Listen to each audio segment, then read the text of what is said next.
तो अब चुप ही रहता ही भलाई। काम लायक है वो तो घरे दे दो। जब काम के लायक था तब कहीं इसकी सेवा उसकी सेवा, इसकी चाकरी उसकी चाकरी, ये करना वो करना, ये सारा काम होता रहा।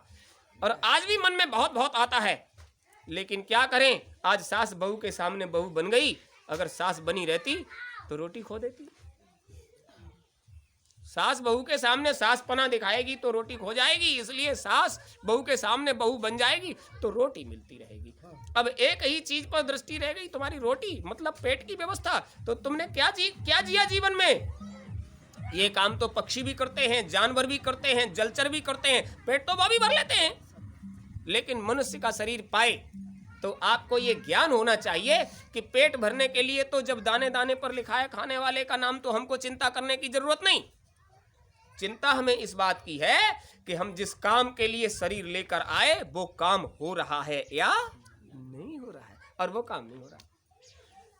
भाई सीधे से मामला है कि मनुष्य का शरीर हमने सिर्फ इसलिए पाया है, साधन धाम मोक्ष कर द्वारा, पाए न जय परलोक समारा, सोए परत्र दुख पावहीं, सिर धुन धुन पचिताएं, कालहीं कर्महीं ईश्वरहीं मिथ्या दोष लगाएं।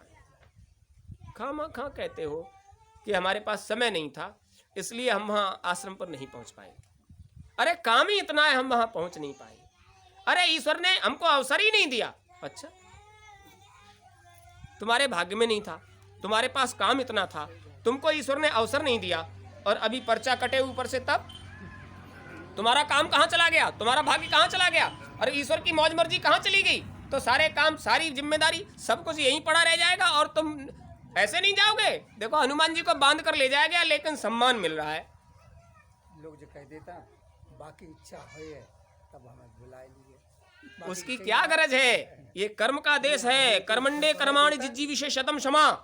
भगवान इच्छा करो पहले। भगवान श्री कृष्ण ने ये बात कह दी, जो इच्छा करे हो मन माही, हरि प्रसाद कस दुर्लभ नाही। गोस्वामी जी महाराज ने कह दिया। भगवान श्री कृष्ण ने कहा कर्मंडे कर्माणि जिज्जी विशेषतम क्षमा, कर्म करते हुए 100 वर्ष तक जीने की इच्छा रखो।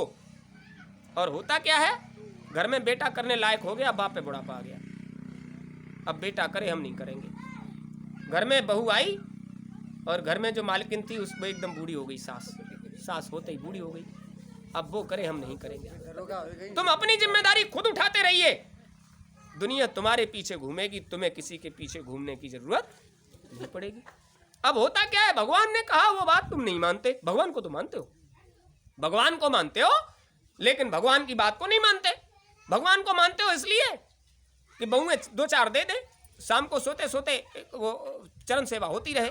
और भगवान क्या कहते हैं, कर्मंडे कर्माणि, कर्म करते हुए जिज्जी विषय, जीने की इच्छा, सतम समा, 100 वर्ष तक रखनी चाहिए। हम 100 वर्ष तक जिए और अपनी सारी व्यवस्था खुद करें, तब तो ठीक। और नहीं, बेटा करने लायक हुआ तो बाप बूढ़ा हो गया, और बहू घर में आई तो माँ बूढ़ी हो गई।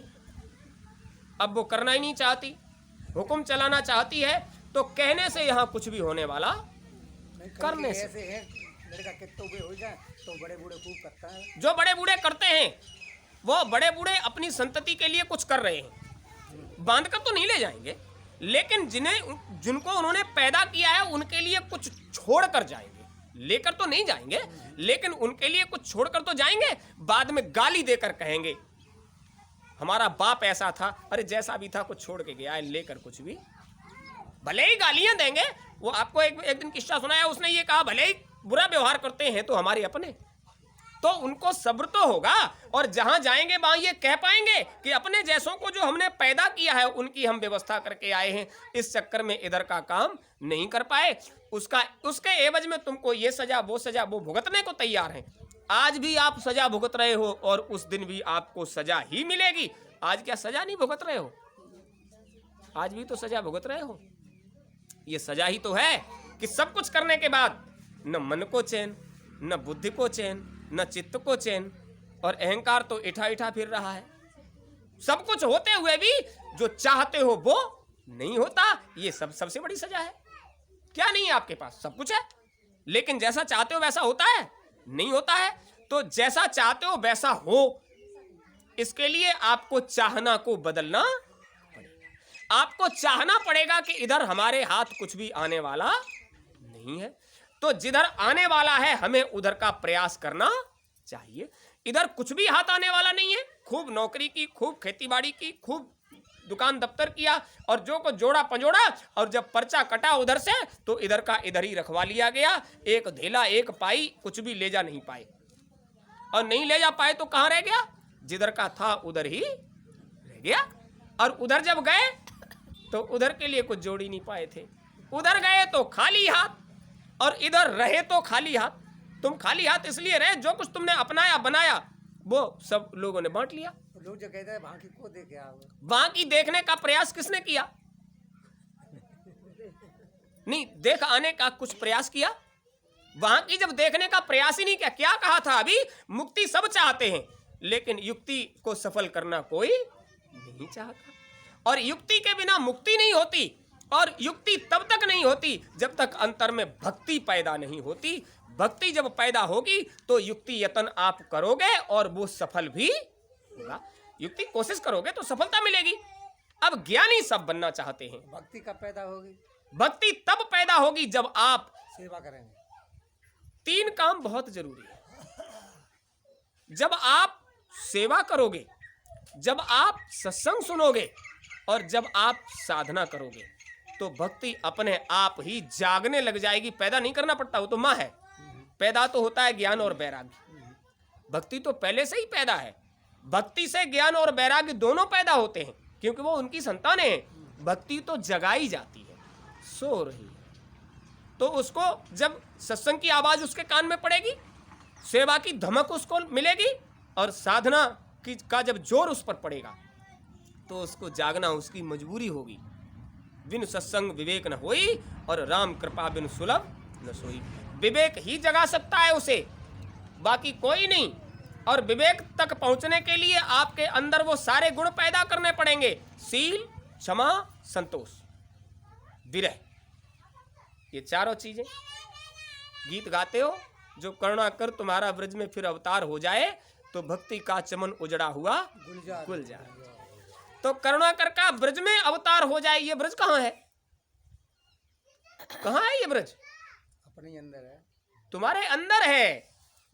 तुम अपने ब्रज के अंदर शील, क्षमा, संतोष, विरह और विवेक को जगाओ, तो जब विरह जगेगा तो आपके अंदर क्या उभरेगा? करुणा। और वो मालिक क्या है? करुणा कर।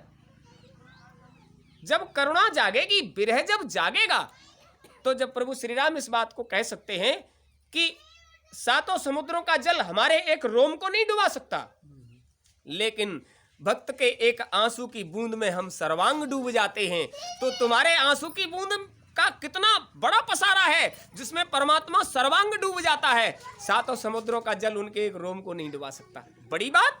इसका मतलब है वो करुणा कर हैं, लेकिन जब तक अंतर में करुणा पैदा नहीं होगी, और करुणा कब पैदा होगी मास साहब? करुणा का भाव अभाव में पैदा होता है। करुणा का भाव अभाव में पैदा होता है।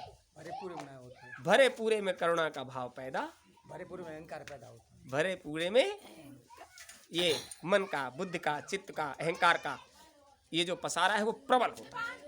और जब अभाव होता है तब करुणा का भाव पैदा होता है। अभाव होता है, अभाव संसारी दौलत का नहीं, अभाव शील का, क्षमा का, संतोष का, विरह का, विवेक का। जब इन चीजों का भक्ति के अंदर अभाव होता है तब करुणा पैदा होती है कि हम ऐसा क्यों नहीं कर पाते, मालिक की हम पर दया क्यों नहीं हो पाती। जब ये भाव पैदा होगा, अभाव की वजह से जब भाव पैदा होगा, तो मालिक तो तुम्हारे इर्द गिर्द घूमता है। जब चाहो तब उसको सामने पैदा कर लीजिए। आप कहीं भी पुस्तकें, कितनी भी बड़े ग्रंथों को उठाकर देख लीजिए, जो चर्चा आपको यहाँ मिल रही है, गुरु महाराज की आवाज से जो उतरकर चर्चा आ रही है, आपको किसी भी पुस्तक में ये बातें सुनने पड़ने को नहीं। गुरु महाराज ने क्या कहा था? ये जो ग्रंथ लिख दिए गए हैं वो समय की मांग थी कि उनको बच्चों से लिखवा दिया गया, लेकिन सत्संग की जो वास्तविक चर्चा है वो आपको किसी ग्रंथ में मिलने वाली, वो तो मुंह से कान तक पहुंचने वाला सौदा है। जिस तरह से अंतर में पसारा जो बन गया है उसको देखने वाला ही उसको अनुभव कर सकता है। नहीं तो क्या कहते हैं, उधर का किसने देखा। अभी क्या कह रहे थे, लोग कहते हैं उधर का किसने देखा। जो उधर गया उसने देखा। जो उधर जाने के लिए उद्यम करता है, युक्ति करता है, यत्न करता है, वो देखेगा। वो रात को भी सपना देखे सुबह इसकी मेड़ तोड़नी है, और सुबह को भी सपना देखे इसकी जगह को घेरना है, तो रात और दिन उसके वही सपने रहेंगे। उधर का सपना भी नहीं देख सकता वो, क्योंकि उसके तो अंतःकरण में इधर भरा हुआ है। जब उधर की ललक, उधर की चाह, उधर की तड़प तुम्हारे अंदर होगी, तब उधर के लिए अंतःकरण जागेगा। नहीं तो वो अंतःकरण इधर से उधर जाना ही नहीं चाहता। तो दोष किसका है, आपका। दुनिया को दोष देने का क्या। हमारे अंदर जो दोष भर गए हैं वो सत्संग सुनते सुनते धीरे धीरे। अब सबसे बड़ा कारण यह है कि हम संसार में सुख की चाह न रखते हैं। सुख की चाह में हम दुखों के दलदल में फंसते चले जाते हैं। आचार्य द्रोण ने कहा, मां साहब, उनका बेटा अश्वत्थामा उनके पास पहुंचा। बोले, पिताश्री, महाराज द्रुपद के यहां से आपको इसलिए भगाया गया क्योंकि आपने कभी किसी दूसरे की बात नहीं मानी, क्योंकि तुम आचार्य थे। और ये वाकया हो गया कि ये सब कुछ होने के बाद तुम्हें क्या मिला। उन्होंने कहा, बच्चा ये बात नहीं थी। द्रौपदी यहाँ से क्यों भगाया गया? उन्होंने कहा, बच्चा ये बात नहीं थी। अभी बता देते हैं क्या बात थी। बात ये थी, हमने जो भी परिश्रम किया उसकी अपेक्षा हम उससे रखते रहे। हम चाहते रहे कि जो हम कहें राजा वही करे, जबकि राजा के नियम धर्म जो होते हैं उसके हिसाब से वो अपना काम कर रहा था। वहां से हम यहां आ गए इसलिए क्योंकि द्रुपद को हम अपनी उंगलियों पे नचाना चाह रहे थे और उसने हमारी बात नहीं मानी। बात नहीं मानी इसलिए हमारी उसकी अनबन हो गई। हम उससे चाह रखते थे कि जो हम कहें वो भले ही राजा है वही करे, क्योंकि हम आचार्य हैं। उसके बाद हम यहां आ गए। हमने यहां भी उतना ही मेहनत किया, लेकिन सही पूछो तो इतिहास में भले हम यहां के भी नहीं रहेंगे। इतिहास में भले हम यहां के भी नहीं रहेंगे। और आज इतिहास ऐसा बन गया है कि हमारे शिष्य उसकी बेटी को ब्याह कर ले आए। हमारे शिष्य मतलब शिष्य तो पुत्रवत होते हैं, तो हमारे शिष्य उसके दामाद तो बन सकते हैं, लेकिन वो कभी हमारा मित्र नहीं बन सकता। जो चोट हम खा गए वो इतनी बड़ी है केवल इसलिए कि हम उससे ये चाहते रहे कि उससे हमें जो हम कहेंगे वही करेगा। तो आप समझ लीजिए, संसार में अगर आपने ये दिमाग में रख लिया कि जो हम कहें संसार वही करे, तो आप किसी के भी भले होने वाले। हमने सबके साथ अच्छा किया, लेकिन अपेक्षा यही रखी कि जो हम कहें वही हो जाए, और वो नहीं हुआ।